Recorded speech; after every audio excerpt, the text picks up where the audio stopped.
ദൈവതിരുനാമത്തിന് മഹത്വം ഉണ്ടായിരിക്കട്ടെ.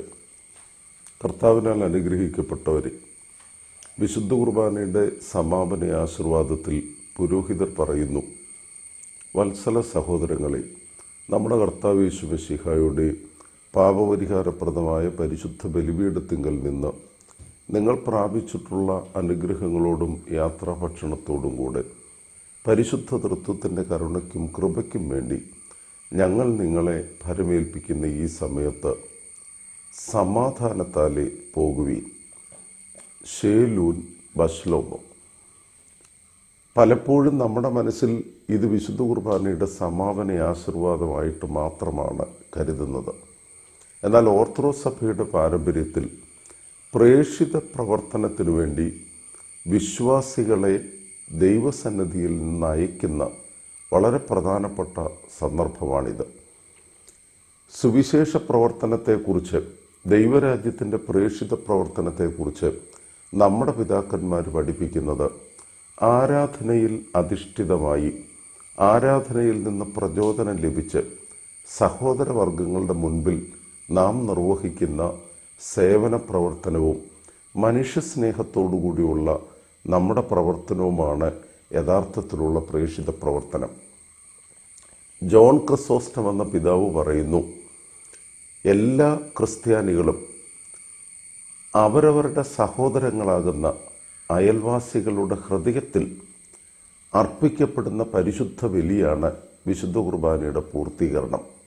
The philanthropy and the services which Christians have to offer the altar of their neighbor's heart. യഥാർത്ഥത്തിൽ നമ്മുടെ ജീവിതത്തിൽ പ്രേക്ഷിത പ്രവർത്തനത്തിന് അർത്ഥമുണ്ടാകുന്നതും പ്രേക്ഷിത പ്രവർത്തനത്തിലേക്ക് നമ്മെ വിളിക്കുന്നതും ആരാധനയും അതിനോട് ചേർന്നുള്ള നമ്മുടെ മനുഷ്യ സ്നേഹത്തോടു കൂടിയുള്ള പ്രവർത്തനങ്ങളുമാണ്. പെന്തിക്കോസ്തിക്ക് ശേഷമുള്ള രണ്ടാം ഞായറാഴ്ച വേദവായനയ്ക്ക് വേണ്ടി ക്രമീകരിച്ചിരിക്കുന്നത് ഓർത്തഡോക്സ് സഭാവിശ്വാസത്തിലെ പ്രേക്ഷിത പ്രവർത്തനത്തിൻ്റെ രീതിശാസ്ത്രം ഓർമ്മിപ്പിക്കുന്ന വേദഭാഗമാണ്. വിശുദ്ധ മത്തായിയുടെ സുവിശേഷം 10-ാം അധ്യായം 5 മുതൽ 15 വരെയുള്ള വാക്യങ്ങൾ. വിശുദ്ധ മത്തായിയുടെ സുവിശേഷം 10-ാം അധ്യായം 5 മുതൽ 15 വരെയുള്ള വാക്യങ്ങൾ. യേശുക്രിസ്തു തൻ്റെ ശിഷ്യന്മാരെ, 12 അപ്പോസ്തലന്മാരെ പ്രേക്ഷിത പ്രവർത്തനത്തിനു വേണ്ടി അയക്കുന്നു. കർത്താവ് അവരോട് പറയുന്നു, ജാതികളുടെ അടുക്കൽ പോകരുത്, ശമര്യരുടെ പട്ടണത്തിൽ പ്രവേശിക്കരുത്, ഇസ്രായേൽ ഗൃഹത്തിലെ കാണാതെ പോയ ആടുകളുടെ അരികിലേക്ക് നിങ്ങൾ പോകണം. ആ കൂട്ടത്തിൽ ഓർമ്മിപ്പിക്കുന്നു, നിങ്ങൾ പോകുമ്പോൾ മടിശീലയിൽ പൊന്നും വെള്ളിയും ചെമ്പും വേണ്ട. അതുപോലെ തന്നെ വഴിക്ക് പൊക്കണവും 2 ഉടുപ്പും ചെരുപ്പും വടിയും വേണ്ട. വേലക്കാരൻ തൻ്റെ കൂലിക്ക് യോഗ്യനാണ്. അതോട് ചേർത്ത് തന്നെ ഓർമ്മിപ്പിക്കുകയാണ്, നിങ്ങൾ ദൈവരാജ്യം സമീപിച്ചിരിക്കുന്നു, സ്വർഗരാജ്യം സമീപിച്ചിരിക്കുന്നു എന്ന് പ്രസംഗിക്കണം. രോഗികളെ സുഖപ്പെടുത്തണം, മരിച്ചവരെ ഉയർപ്പിക്കണം, കുഷ്ഠരോഗികളെ സൗഖ്യമാക്കണം. സൗജന്യമായി നിങ്ങൾക്ക് ലഭിച്ചത് സൗജന്യമായി നൽകണം. ഒരു ഗ്രാമത്തിലോ പട്ടണത്തിലോ ചെന്നാൽ അവിടെ യോഗ്യനാരെന്ന് അന്വേഷിച്ച് നിങ്ങൾ പുറപ്പെടുവോളും ആ ഭവനത്തിൽ തന്നെ താമസിക്കണം. നിങ്ങൾ ആ ഭവനത്തിന് സമാധാനം നൽകണം. ഭവനമോ പട്ടണമോ നിങ്ങളെ സ്വീകരിക്കുന്നില്ലെങ്കിൽ നിങ്ങൾ തിരികെ പോരുമ്പോൾ കാലിലെ പൊടി തട്ടിക്കളയണം സാക്ഷ്യത്തിനു വേണ്ടി. എന്താണ് ഈ വേദഭാഗം ഓർമ്മിപ്പിക്കുന്ന പ്രത്യേകിച്ച് സഭയുടെ പ്രേക്ഷിത പ്രവർത്തനത്തിൻ്റെ ശൈലിയും രീതിശാസ്ത്രവും? ഒന്നാമത്, ഈ വേദഭാഗം പഠിപ്പിക്കുന്നത് കർത്താവ് ശിഷ്യന്മാരോട് പറയുന്നു, നിങ്ങൾ ജാതികളുടെ അടുക്കൽ പോകരുത്, ശമര്യരുടെ പട്ടണത്തിൽ പ്രവേശിക്കരുത്, ഇസ്രായേൽ ഗൃഹത്തിലെ കാണാതെ പോയ ആടുകളുടെ അരികിലേക്ക് പോകണം. ഈ വേദഭാഗം വായിക്കുമ്പോൾ നമ്മുടെ മനസ്സിലേക്ക് കടന്നു വരും, യഹൂദന്മാരുടെ രക്ഷ മാത്രമേ യേശുക്രിസ്തു കരുതിയിരുന്നുള്ളൂ. എന്നാൽ ഈ വേദഭാഗത്തിൻ്റെ സൂക്ഷ്മ പഠനം നമുക്ക് നൽകുന്നത് യേശുക്രിസ്തുവിൻ്റെ രക്ഷാകരമായ ദൗത്യം അത് കേവലം യഹൂദന്മാർക്ക് വേണ്ടി മാത്രമല്ല, സർവ്വലോകത്തിനും ഉണ്ടാകുവാനുള്ള മഹാസന്തോഷമാണ് ക്രിസ്തുവിൻ്റെ ജനനം. കർത്താവിൻ്റെ ഇഹലോകവാസത്തിലെ പ്രവർത്തനത്തിൽ യേശുക്രിസ്തു ശമര്യരെയും വിജാതീയരെയുമെല്ലാം ദൈവത്തിൻ്റെ മക്കളായി കരുതുന്നു. യഹൂദന്മാരുടെ മതവിദ്വേഷമോ ജാതി സ്പർദ്ധയോ അല്പം പോലും യേശുക്രിസ്തുവിനെ സ്പർശിച്ചിട്ടില്ല. പിന്നെ എന്തിനാണ് കർത്താവ് ശിഷ്യന്മാരോട് നിങ്ങൾ ജാതികളുടെ അടുക്കൽ പോകരുത്, ശമര്യരുടെ പട്ടണത്തിൽ പ്രവേശിക്കരുത് എന്ന് പറഞ്ഞത്? ഇവിടെ പിതാക്കന്മാർ ദർശിക്കുന്നത് ശിഷ്യന്മാരെ പ്രേക്ഷിത പ്രവർത്തനത്തിൻ്റെ പ്രഥമ പടിയിലേക്ക് കർത്താവ് പരിശീലിപ്പിക്കുകയാണ്. യേശുക്രിസ്തുവിൻ്റെ വേ ഓഫ് ടീച്ചിങ്, കർത്താവിൻ്റെ പരിശീലന രീതിയാണ് ഈ വേദഭാഗം ഒന്നാമത് നമ്മെ പഠിപ്പിക്കുന്നത്. കാരണം ശമര്യരും വിജാതീയരുമൊക്കെ സുവിശേഷം സ്വീകരിപ്പാൻ യഹൂദരെക്കായിലും താല്പര്യത്തോടെ സുവിശേഷം സ്വീകരിപ്പാൻ സാധ്യതയുണ്ട്. അങ്ങനെയുള്ള ഒരു ഈസി രീതിയിലേക്ക്, ലളിതമായ മാർഗത്തിലേക്കല്ല കർത്താവ് അയക്കുന്നത്. യഹൂദന്മാരുടെ ഇടയിൽ പ്രത്യേകിച്ച് അവർ സുവിശേഷം സ്വീകരിപ്പാൻ കഠിന ഹൃദയത്തോടെ ഇരിക്കുന്നതുകൊണ്ട് ആ കഠിനമായ സാഹചര്യത്തെ അഭിമുഖീകരിക്കുവാൻ തന്നെ കർത്താവ് തൻ്റെ ശിഷ്യന്മാരെ പരിശീലിപ്പിക്കുകയാണ്. അതുകൊണ്ടാണ് യേശുക്രിസ്തു ആദ്യം യഹൂദന്മാരുടെ ഇടയിലേക്ക് സുവിശേഷ ഘോഷണാർത്ഥം ശിഷ്യന്മാരെ അയക്കുന്നത്. അതുപോലെ തന്നെ മശിഹ എന്ന പ്രതീക്ഷ യഹൂദന്മാർക്കുണ്ട്. കർത്താവിൻ്റെ അപ്പോസ്തലന്മാരും യഹൂദന്മാരാണല്ലോ. അതുകൊണ്ട് താൻ യഥാർത്ഥത്തിൽ യഹൂദൻ്റെ പ്രതീക്ഷയായ മശിഹ ആകുന്നു എന്നുള്ള ബോധ്യം അത് ശിഷ്യന്മാർക്ക് ലഭിക്കത്തക്ക രീതിയിലൂടെയാണ് യേശുക്രിസ്തു പ്രേക്ഷിത പ്രവർത്തനത്തിൻ്റെ പ്രഥമ പടിയായി യഹൂദന്മാരുടെ മധ്യയിലേക്ക് ശിഷ്യന്മാരെ അയക്കുന്നത്. കർത്താവിന് വിജാതീയരോടോ പ്രപഞ്ചം മുഴുവനോടുമുള്ള മറ്റ് മനുഷ്യരോടുള്ള സ്നേഹം കുറയ്ക്കുന്ന ഒരു സാഹചര്യം ഇവിടെ ദർശിക്കുവാൻ സാധിക്കത്തില്ല. നാം ഇവിടെ ഓർക്കേണ്ടത് കർത്താവ് തിരഞ്ഞെടുത്ത ശിഷ്യന്മാർ, ആ ശിഷ്യന്മാർക്ക് ലഭിക്കുന്ന നിയോഗം, വിളിയും നിയോഗവുമാണ് യഥാർത്ഥത്തിൽ പ്രേക്ഷിത പ്രവർത്തനത്തിൻ്റെ അടിസ്ഥാനം. യേശുക്രിസ്തു ശിഷ്യന്മാരെ തിരഞ്ഞെടുക്കുന്നതിനെക്കുറിച്ച് പുതിയ നിയമം പ്രതിപാദിക്കുന്നത് വ്യത്യസ്ത സാഹചര്യങ്ങളിലുള്ള സാധാരണക്കാരായ മനുഷ്യർ, തിബരിയോസ് കടലിലും ഗലീല കടലിലുമൊക്കെ മീൻ പിടിപ്പിക്കുന്ന സാധാരണക്കാർ, അവർ മീൻ പിടിച്ചുകൊണ്ടിരിക്കുമ്പോൾ അവരുടെ പിതാവിനോട് ഒരുമിച്ച് പടകിൽ വലയും വള്ളവും ഉപയോഗിച്ച് മീൻ പിടിച്ചുകൊണ്ടിരിക്കുമ്പോൾ യേശുക്രിസ്തു അവരെ വിളിച്ച് വേർതിരിക്കുന്നു. അവർ പിതാവിനെ ഉപേക്ഷിക്കുന്നു, വലയും വള്ളവും ഉപേക്ഷിക്കുന്നു. ഉടനെ യേശു തന്നെ അനുധാവനം ചെയ്യുന്നു. അതുപോലെ തന്നെയാണ് ചുങ്കം പിരിച്ചുകൊണ്ടിരിക്കുന്ന മനുഷ്യൻ. ചുങ്കക്കാരൻ മത്തായിയുടെ തെരഞ്ഞെടുപ്പിനെ കുറിച്ച് പറയുന്നത്, അദ്ദേഹം ചുങ്കം പിരിച്ചുകൊണ്ടിരിക്കുന്ന സമയത്ത് കർത്താവ് അവനെ വിളിക്കുന്നു. ഏത് മനുഷ്യൻ്റെയും അവൻ ഏത് ജീവിത സാഹചര്യത്തിലാണെങ്കിലും belong to the lowest strata in the society, സമൂഹത്തിൻ്റെ ഏത് താഴേക്കിടയിലുള്ള ആളാണെങ്കിലും കർത്താവ് അവനെ വിളിക്കുന്നു. ആ വിളിയുടെ ശക്തി വലുതാണ്. നമുക്കറിയാം, ചന്തയിലൊക്കെ ചുങ്കം പിരിക്കുന്നവർ, അവരുടെ രൗദ്രമായ മുഖഭാവം, അവരുടെ ജീവിത ശൈലി, ഇതൊക്കെ സമൂഹത്തിൽ ആരും അംഗീകരിക്കുന്നതല്ല. യേശുക്രിസ്തുവിനെ കുറിച്ചുള്ള പരാതി തന്നെ അവൻ ചുങ്കക്കാരുടെയും പാപികളുടെയും സ്നേഹിതൻ എന്നായിരുന്നുവല്ലോ. യഥാർത്ഥത്തിൽ അങ്ങനെ സമൂഹത്തിൻ്റെ താഴേക്കിടയിലുള്ള മനുഷ്യർ അവരുടെ തിന്മപ്പെട്ട ജീവിതത്തിൻ്റെ നടുവിൽ അവർ വളരെ ശക്തിയോടെ തിന്മയിൽ ഇടപഴകി ജീവിക്കുന്ന സാഹചര്യത്തിലാണ് യേശുക്രിസ്തു വിളിക്കുന്നത്.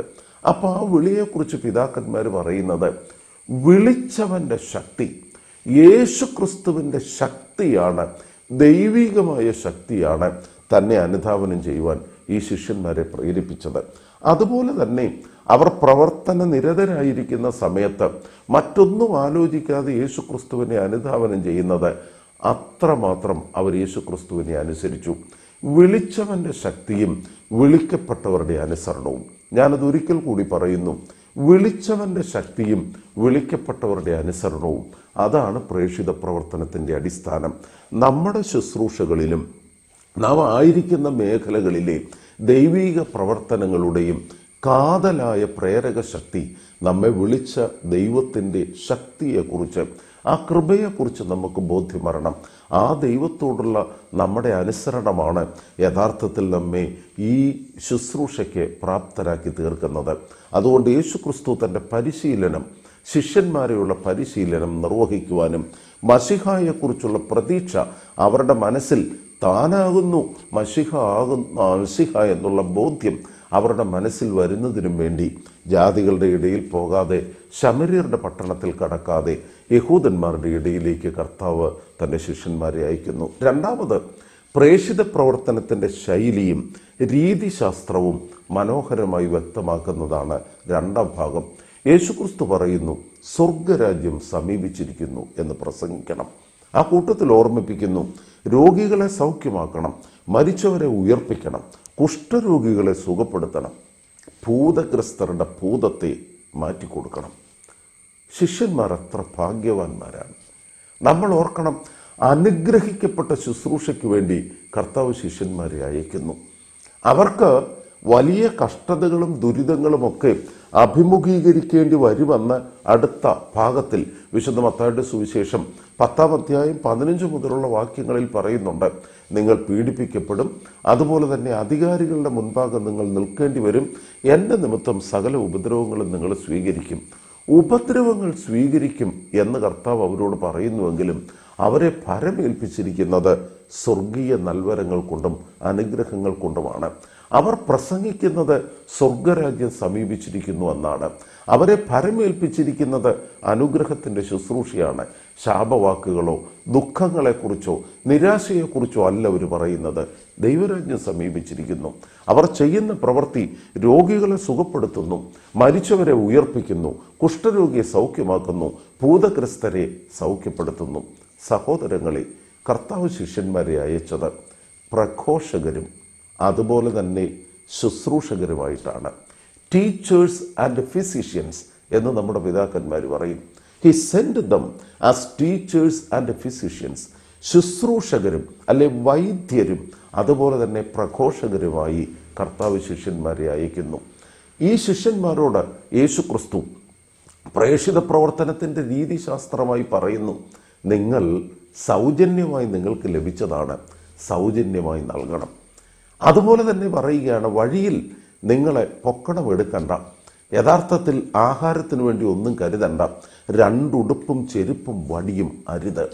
അപ്പം നമുക്ക് തോന്നിയേക്കാം, യേശുക്രിസ്തു ഒരു ദാരിദ്ര്യത്തിലേക്കാണോ ഈ ശിഷ്യന്മാരെ ക്ഷണിക്കുന്നത്? ഒരിക്കലും കർത്താവ് ശിഷ്യന്മാരെ ക്ഷണിക്കുന്നത് ദാരിദ്ര്യത്തിലേക്കല്ല. ദൈവീക സമ്പന്നത കൊണ്ട് അവർ നിറഞ്ഞിരിക്കുന്നു. വൈദികരുടെ ശവസംസ്കാര ശുശ്രൂഷയിൽ 6-ാം ശുശ്രൂഷയിൽ ഒരു പുരോഹിതനെ കുറിച്ച് പറയുമ്പോൾ ഇങ്ങനെ പറയുന്നുണ്ട്, ഒട്ടധികം പേരെ ധനവാനാക്കിയ ധനരഹിതൻ. ഒട്ടധികം പേരെ ധനവാനാക്കിയ ധനരഹിതൻ. കാര്യം, നൽവരങ്ങളാൽ സമ്പന്നൻ, എന്നാൽ ഭൗതിക സുഖങ്ങളുടെ കാഴ്ചപ്പാടിലും ഭൗതിക നേട്ടത്തിലും ദാരിദ്ര്യം അനുഭവിക്കുന്നു. ലളിത ജീവിതത്തിലൂടെയുള്ള പ്രേക്ഷിത പ്രവർത്തനത്തിൻ്റെ രീതിശാസ്ത്രം കർത്താവ് വ്യക്തമാക്കുകയാണ്. ഇവിടെ നമ്മൾ ഓർക്കേണ്ട വളരെ പ്രധാനപ്പെട്ട, യേശുക്രിസ്തു ഒരിക്കലും കൈവിട്ടുകൊണ്ടുള്ള അല്ലെങ്കിൽ തൻ്റെ ശിഷ്യന്മാരെ കരുതാത്ത ഒരു ജീവിത ശൈലിയല്ല പഠിപ്പിക്കുന്നത്. മറിച്ച് അവർ ഭൗതികമായി ഒന്നും കരുതണ്ട, അതേസമയം ദൈവം അവരെ കരുതിക്കൊള്ളും. ഡിവൈൻ പ്രോവിഡൻസിനെ കുറിച്ച് കർത്താവ് വളരെ വ്യക്തമായി പഠിപ്പിക്കുകയായിരുന്നു. ഉൽപ്പത്തി പുസ്തകം 14-ാം അധ്യായം 22-ാം വാക്യത്തിൽ അബ്രാം സോദോം രാജാവിനോട് ഒരുമിച്ച് ശീനാർ രാജാവിനെതിരെ യുദ്ധം ചെയ്ത് തൻ്റെ സഹോദരപുത്രനായ ലോത്തിനെയും അവൻ്റെ സമ്പത്തിനെയും ഒക്കെ വീണ്ടെടുത്തുകൊണ്ട് തിരികെ വരുമ്പോൾ ആ സന്ദർഭത്തിലാണ് മൽക്കീസദേക്ക് അപ്പവീഞ്ഞുകളോടെ അബ്രാമിനെ എതിരേറ്റ് അനുഗ്രഹിക്കുന്നത്. സോദോം രാജാവ് അബ്രാമിനോട് പറയുന്ന ഒരു വാക്യം 22-ാമത്തെ വാക്യത്തിലുണ്ട്. ഉൽപ്പത്തി പുസ്തകം 14-ാം അധ്യായം 22-ാം വാക്യം. ലോത്ത് ആക്രമിക്കപ്പെട്ടുവെന്നും ലോത്തിന്റെ സമ്പത്ത് അപഹരിച്ചുവെന്നും അബ്രാം അറിയുമ്പോൾ ഭവനത്തിൽ പരിശീലനം ലഭിച്ച 318 പേരെ കൂട്ടിക്കൊണ്ട് അബ്രാം ശീനാർ രാജാവിനോട് യുദ്ധം ജയിക്കുകയും ചെയ്യുന്നു. സോദോം രാജാവ് അബ്രാമിനെ കണ്ട് അദ്ദേഹത്തോട് പറയുന്നത്, ആളുകളെ എനിക്ക് നീ തരിക, സമ്പത്ത് നീ എടുത്തുകൊള്ളുക. ആളുകളെ എനിക്ക് തരിക, സമ്പത്ത് നീ എടുത്തുകൊള്ളുക. ആ സമയത്ത് അബ്രാം പിതാവ് സോദോം രാജാവിനോട് പറയുന്നു, ഒരു ചരടാകട്ടെ, ചെരുപ്പിൻ്റെ വാറാകട്ടെ, നിനക്കുള്ളതിൽ നിന്നൊന്നും എനിക്ക് വേണ്ട. അതിന് അബ്രാം പറയുന്ന ന്യായീകരണം, അബ്രാമിനെ സമ്പന്നനാക്കിയത് സോദോം രാജാവാണെന്ന് ചരിത്രം പറയരുത്. അബ്രാമിനെ സമ്പന്നനാക്കിയത് സോദോം രാജാവാണെന്ന് ചരിത്രം പറയരുത്. അതുകൊണ്ട് നിന്റെ ഒരു ചരടാകട്ടെ, ചെരുപ്പിൻ്റെ വാറാകട്ടെ, ഒന്നും എനിക്ക് വേണ്ട. സഹോദരങ്ങളെ, യഥാർത്ഥത്തിൽ സമ്പന്നതയുടെ മനോഹര മുഖം ഇവിടെ അബ്രഹാം പിതാവ് നമ്മെ പഠിപ്പിക്കുകയാണ്. കർത്താവ് തൻ്റെ ശിഷ്യന്മാരെയും പഠിപ്പിക്കുന്നത് ഇത് തന്നെയാണ്. അവരെ കരുതുന്നത്, അവരെ ദൈവീക സമ്പന്നരാക്കുന്നത് യഥാർത്ഥത്തിൽ സർവശക്തനായ ദൈവമാണ്. ഭൗതികമായ കുറവുകളും ഭൗതികമായ ദാരിദ്ര്യവും വന്നേക്കാം, എന്നാൽ ദൈവീക നൽവരങ്ങളാൽ സമ്പന്നരാണ് യഥാർത്ഥ സുവിശേഷ പ്രവർത്തകർ. പ്രേഷിത പ്രവർത്തനത്തിൻ്റെ ദൈവരാജ്യ ശുശ്രൂഷയുടെ അടിസ്ഥാനവും ഇത് തന്നെയാണ്. നമ്മുടെ പാരമ്പര്യത്തിൽ വളരെ പ്രധാനപ്പെട്ട മറ്റൊരാശയം ഇവിടെയുണ്ട്. നമ്മുടെ പാരമ്പര്യത്തിൽ പൗരോഹിത്യ ശുശ്രൂഷയുടെ പ്രഥമ പടി എന്ന് പറഞ്ഞാൽ പൂർണ്ണ ഷമ്മാശന് മുൻപുള്ള പൗരോഹിത്യ പദവികളെക്കുറിച്ച് പറയുമ്പം ഒന്നാമത്തെ പദവി ഹൈംനോ, വിശ്വാസി എന്നർത്ഥം വരുന്ന ഒന്നാം പദവിയെക്കുറിച്ച് പറയും. വിശുദ്ധ മാമോദീസായിലൂടെ പ്രത്യേകാൽ മോറോൻ അഭിഷേകത്തിലൂടെ നാം എല്ലാവരും ആ വൈദിക പദവിയിലേക്ക്, പൗരോഹിത്യത്തിൻ്റെ പൊതു പദവിയിലേക്ക് വരുന്നു. എന്നാൽ രണ്ടാമത്തെ ഈ പൂർണ്ണ ഷമ്മാശന് മുൻപുള്ള പദവിയിൽ രണ്ടാമത്തെ പദവിയായിട്ട് പറയുന്നത് മൗമിയോനോ എന്ന പദവിയാണ്.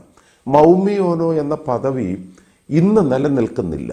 പഴയ പാരമ്പര്യത്തിൽ നിലനിൽക്കുന്നതായി പരിശുദ്ധ യുസ്തീനോസും അതുപോലെ തന്നെ അന്ത്യോക്യയിലെ മോർ തെയോഫിലോസും പിതാവായ ഒറിഗനും തെർത്തുല്യനുമെല്ലാം ഈ സ്ഥാനത്തെക്കുറിച്ച് പറയുന്നുണ്ട്. അവരുടെ പ്രധാന ചുമതല എന്ന് പറയുന്നത് വൺ ഹു അഡ്മിനിസ്ട്രേറ്റ്സ് ആൻ ഓത്ത്, ഒരു പ്രതിജ്ഞ അഡ്മിനിസ്ട്രേറ്റ് ചെയ്യുന്നവർ. അതുപോലെ തന്നെ ആൻ എക്സോർസിസ്റ്റ് എന്ന് പറഞ്ഞാൽ അർത്ഥം ഭൂതങ്ങളെ പുറത്താക്കുന്നവൻ. അതുപോലെ തന്നെ പ്രതിജ്ഞ ചൊല്ലിക്കൊടുത്ത് പ്രതിജ്ഞയിൽ വിശ്വാസത്തിൽ ഉറപ്പിക്കുന്നവൻ. വിശുദ്ധ മാമോദീസായിൽ വിശ്വാസ ഏറ്റുപറയുന്ന സാഹചര്യവും അതുപോലെ തന്നെ പ്രയർ ഓഫ് എക്സോസിസവും ഈ മൗമിയോനോ നിർവഹിച്ചതായി നമ്മുടെ പാരമ്പര്യത്തിൽ പറയുന്നുണ്ട്. അപ്പോൾ പിതാക്കന്മാർ പറയുന്ന വളരെ ഗൗരവമുള്ള ഒരു വ്യാഖ്യാനം അത് നിങ്ങൾ ശ്രദ്ധിക്കണം. യഥാർത്ഥത്തിൽ യേശുക്രിസ്തു പൗരോഹിത്യത്തിൻ്റെ പ്രഥമ പടിയിലേക്ക് ഈ ശിഷ്യന്മാരെ വിളിക്കുകയും അതിനുവേണ്ടി അവരെ അയക്കുകയും ചെയ്യുകയാണ്. അതുകൊണ്ടാണ് ഭൂതങ്ങളെ പുറത്താക്കുവീൻ, രോഗികളെ സൗഖ്യമാക്കുവീൻ, മരിച്ചവരെ ഉയർപ്പിപ്പീൻ, സ്വർഗരാജ്യം സമീപിച്ചിരിക്കുന്നു എന്ന് പ്രഘോഷിപ്പീൻ. നമ്മുടെ പാരമ്പര്യത്തിൽ പൗരോഹിത്യ ശുശ്രൂഷയും പ്രേഷിത പ്രവർത്തനവും തമ്മിൽ വേർപിരിക്കുന്നില്ല. യഥാർത്ഥത്തിൽ പലപ്പോഴും മിഷണറി പ്രവർത്തനമെന്ന് കേൾക്കുമ്പം ഭാരതത്തിലെ ക്രിസ്ത്യാനികളായ നമ്മുടെ മനസ്സിൽ പോർട്ടുഗീസുകാരുടെ വരവും അതിനുശേഷം വന്ന കൊളോണിയൽ മിഷണറി പ്രവർത്തനമാണ് നമ്മുടെ മനസ്സിൽ നിറഞ്ഞു നിൽക്കുന്നത്. അധികാരവും പണവും ഉപയോഗിച്ചുകൊണ്ട് നടത്തുന്ന മതപരിവർത്തനം അതല്ല ക്രൈസ്തവ സഭയുടെ പ്രേഷിത പ്രവർത്തനം.